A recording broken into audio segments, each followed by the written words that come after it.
Just a quick video on how to replace the drives in a Lacie 8 big Thunderbolt 2 storage array. And the first thing you're going to do is obviously make sure everything's unplugged and powered off. But from there's two latches under the front that you kind of can reach under and feel. You'll squeeze those and pull them towards the front of the rack mount case to pop off the lid like this. It just kind of lifts up and angles out. From there, to remove the drive tray, you see how it says push.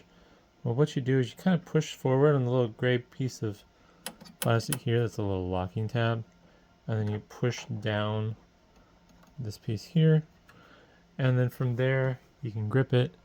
You can slide the drive away from the back plane.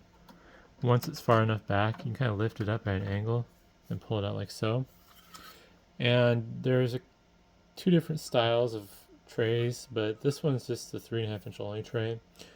If you want to put 2.5 inch drives in and you only have the screw holes for the 3.5 inch drive, you're gonna have to get like a little adapter like this.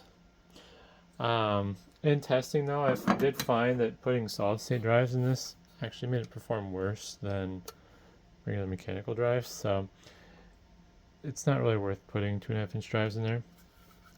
If you don't have the screws, these are the same size as screws that a Dell powerEdge R730 would use for its 3.5 inch caddies.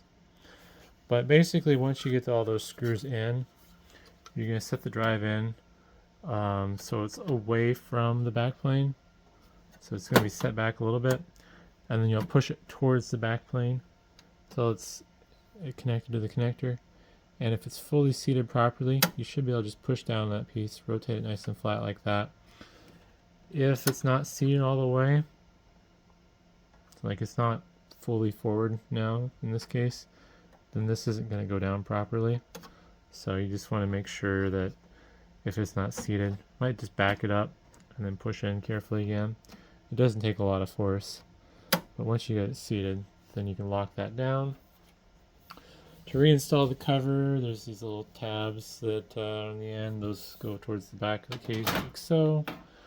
And I've found that to get the cover back on, easiest way to do it is just squeeze those releases and push it down until it's in place, and then you can release them.